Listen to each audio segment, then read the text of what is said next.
ओम श्री गणेशाय नमः। हमारे धर्म और शास्त्रों में भगवान श्री गणेश को प्रथम पूज्य और विघ्नहर्ता माना गया है। वे अपने भक्तों के छोटे से छोटे भाव से प्रसन्न होकर उनके जीवन के बड़े से बड़े संकटों को पल भर में हर लेते हैं।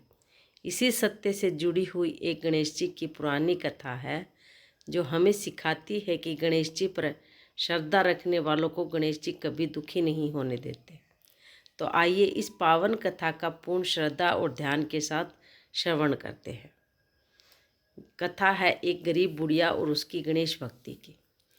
प्राचीन काल की बात है। एक नगर में एक अत्यंत वृद्ध और गरीब महिला अपने एकमात्र पुत्र के साथ रहती थी। उस बुढ़िया के पास आजीविका का कोई साधन नहीं था, लेकिन उसके हृदय में भगवान श्री गणेश के प्रति अटूट श्रद्धा और विश्वास था। वह हर माह आने वाली संकटी चतुर्थी का व्रत पूरे विधि विधान से रखती थी। दिन भर उपवास रखकर संध्या समय विघ्नहर्ता गणेश जी की पूजा करती, उन्हें दूर्वा, तिल और गुड़ अर्पित करती और अपने पुत्र के मंगल की कामना करती थी। उसका पुत्र ही उसके जीवन का एकमात्र आधार था। वह जो कुछ भी थोड़ा बहुत कमा कर लाती, उसी से दोनों माँ बेटे का जीवन व्यतीत हो रहा था। बुढ़िया हमेशा अपने पुत्र को भी यही सिखाती थी कि जीवन में चाहे कितनी भी बड़ी विपत्ति क्यों ना आ जाए, गणेश जी का नाम लेना कभी मत छोड़ना। उसी नगर में एक धनी सेठ का एक बहुत बड़ा मकान बन रहा था। उस विशाल मकान के निर्माण के लिए बहुत सारी ईंटों की आवश्यकता थी। इसके लिए नगर के एक कुम्हार को ईंटें बनाने का काम सौंपा गया। कुम्हार ने मिट्टी की हजारों ईंटें बनाई और उन्हें पकाने के लिए एक बहुत बड़ा आवा यानी भट्टी तैयार किया। कुम्हार ने नियम पूर्वक आवा लगाया और उसमें आग सुलगा दी। सामान्यतः कुछ दिनों में आवा पककर तैयार हो जाता है, लेकिन इस बार कई दिन बीत जाने के बाद भी आवे की ईंटें पक्की नहीं। आग बार बार बुझ जाती या ईंटें कच्ची ही रह जाती। कुम्हार बहुत चिंतित हो गया। उसका भारी नुकसान हो रहा था और सेठ का काम रुक गया था। जब कोई उपाय न सूझा तो कुमार नगर के राजा के पास पहुंचा और अपनी व्यथा सुनाई। राजा ने तुरंत अपने दरबार के विद्वान पंडितों और ज्योतिषियों को बुलाया और पूछा कि इस आवा के ना पकने का क्या कारण हो सकता है। पंडितों ने अपनी गणना और शास्त्र विचार के बाद राजा से कहा कि हे राजन, इस आवा पर कोई बड़ा विघ्न है। जब तक इसमें किसी जीवित छोटे बच्चे की आहुति नहीं दी जाएगी, तब तक यह आवा नहीं पकेगा और ईंटें तैयार नहीं होंगी। यह बात सुनकर राजा सोच में पड़ गया, लेकिन अपने राज्य के निर्माण कार्य को पूरा करने और कुम्हार के संकट को दूर करने के लिए राजा ने पंडितों के सुझाव को स्वीकार कर लिया। राजा ने अपने सिपाहियों को आज्ञा दी कि नगर में से किसी ऐसे बालक को ढूंढा जाए जिसकी बलि दी जा सके। सिपाही नगर में घूमने लगे। अंततः उनकी नज़र उस गरीब बुढ़िया के घर पर पड़ी। बुढ़िया का पुत्र छोटा था और वे अत्यंत गरीब व असहाय थे। सिपाहियों ने बुढ़िया के मना करने और रोने बिलखने के बावजूद उसके इकलौते पुत्र को जबरन पकड़ लिया और बलि देने के लिए ले गए।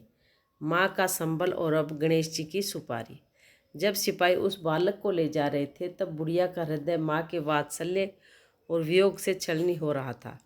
लेकिन उस विकट परिस्थिति में भी बुढ़िया ने अपने गणेश जी पर से भरोसा नहीं खोया। उसने रोते हुए अपने पुत्र को गले लगाया और पूजा के स्थान से गणेश जी की एक अभिमंत्रित सुपारी और थोड़ा सा दूर्वा घास उठाकर अपने पुत्र के हाथ में दिया। बुढ़िया ने अपने पुत्र के कान में कहा, बेटा डरना मत। जब तक वे तुम्हें उस जलते हुए आवे में बिठाएं तो तुम सच्चे मन से विघ्नहर्ता श्री गणेश का ध्यान करना और उस सुपारी और दूर्वा को अपने पास रख लेना और मन ही मन ओम माँ गणपते नमः का जाप करते रहना। गणेश जी तुम्हारे रक्षक हैं, वे तुम्हें अग्नि की आंच भी नहीं लगने देंगे। बालक ने अपने माँ के वचनों को पत्थर की लकीर मान लिया और उस सुपारी व दूर्वा को अपने वस्त्रों में कसकर बांध लिया। अब आता है आवा में बलि और बुढ़िया का अखंड व्रत। कुम्हार और सिपाहियों ने बालक को उस विशाल आवे के ठीक बीच में बिठा दिया। बालक शांत मन से आंखें बंद करके गणेश जी का ध्यान करने लगा। इसके बाद आवे को चारों तरफ से मिट्टी और ईंटों से ढक दिया गया और नीचे भीषण आग लगा दी गई। देखते ही देखते आग की लपटें उठने लगी।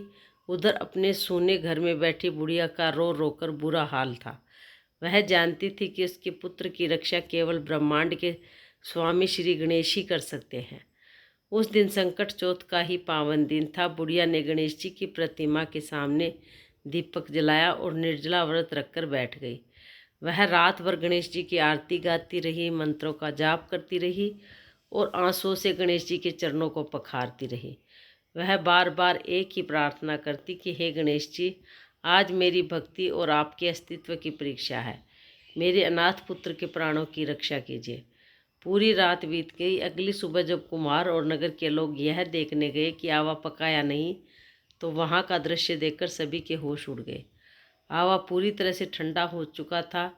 जब ईंटें हटाई गई तो देखा कि पूरा आवा तो पककर लाल हो चुका था, लेकिन जिस जगह पर वह बालक बैठा था वहाँ की ईंटें पूरी तरह कच्ची थी।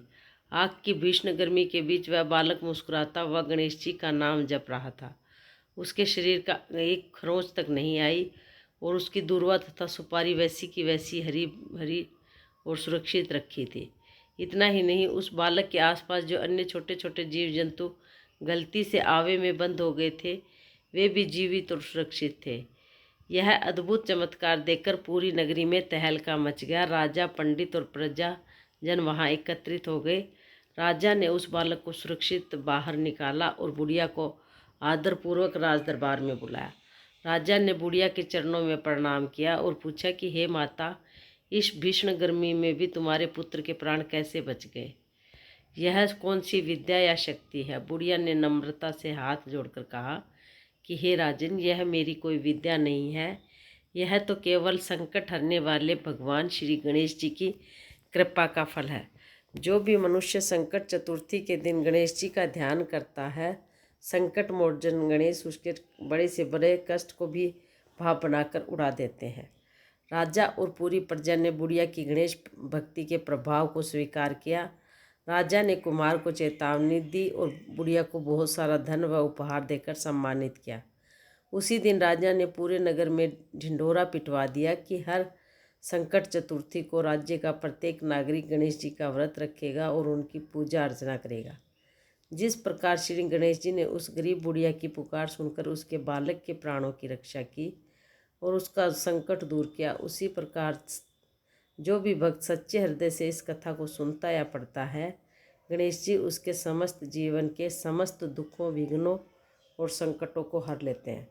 बोलो श्री गणेश जी महाराज की जय। उमापति महादेव की जय।